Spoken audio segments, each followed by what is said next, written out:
aweze kutoa salamu na baada ya hapo akukaribishe wewe Mheshimiwa Waziri Mkuu wa Jamhuri ya Muungano wa Tanzania. Waziri, karibu, na naomba makofi mengi tafadhali kwa Mheshimiwa Waziri.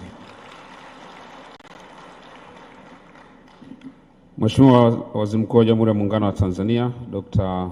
Mwigulu Lameck Nchemba pamoja na meza kuu, kwanza nitumie fursa hii kukushukuru sana kwa kutenga muda wako, tukijua ratiba yako jinsi ilivyo ngumu, lakini kwa umuhimu uliotoa kwa kundi hili ambalo wengi wao ni vijana. Ulisema utakuja mwenyewe, hautatuma mwakilishi, na utashiriki pamoja nasi, na tumeona tangu mwanzo mpaka sasa uko pamoja nasi. Tunakushukuru sana Mheshimiwa Waziri Mkuu. Lakini pili, tumia nafasi hii pia kukupongeza kwa uteuzi ulioupata, kwa rais kukuteua na kukuamini kama Waziri Mkuu wa Jamhuri ya Muungano wa Tanzania. Na kama walivyosema wengine, nami niungane nao, kiatu kimepata mvaaji. Umeanza kazi yako vizuri, nasi tuna matumaini makubwa sana na tunakupongeza pia. Mheshimiwa Waziri Mkuu, tunapenda kuchukua nafasi pia kumshukuru Mheshimiwa Rais, ambao kwa mara ya kwanza katika historia ya nchi yetu ameunda wizara maalum inayoshughulika na masuala ya vijana.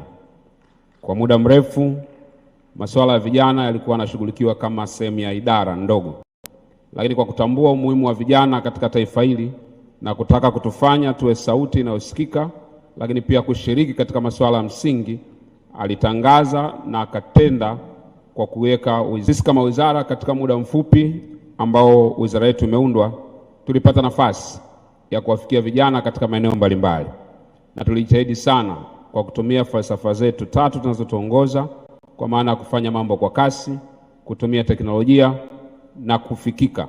Tulipita katika maeneo mbalimbali ya nchi na tulisikia masuala mengi ya vijana ambao baadhi yao yamezungumzwa katika michango ambayo imetolewa. Katika hatua za haraka ambazo tulichukua, mojawapo tuligundua vijana wanahitaji maeneo ya kuzungumza, ikiwemo kama jukwaa tulilonalo leo.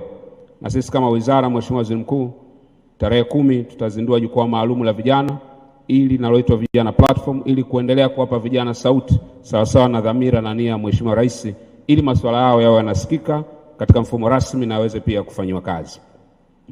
Mheshimiwa Waziri Mkuu, tunafahamu shauku yako ya kusaidia makundi kama haya, ikiwemo vijana kwa kiwango kikubwa, ambao kundi hili liloko hapa leo kwa kiwango kikubwa ni vijana. Vijana hawa kama walivyozungumza kwa maneno yao na wewe umewasikia, wana shauku kubwa sana ya kusikia yale unayotaka kueleza, na baadhi ya maeneo ambayo wameagusia utakaoyatolea maelekezo yao.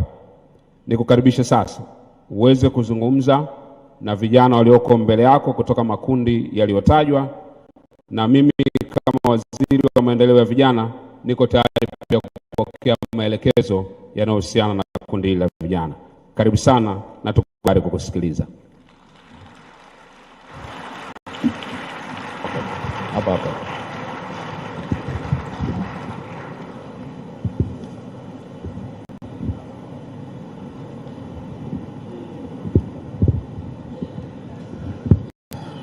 Mheshimiwa Joel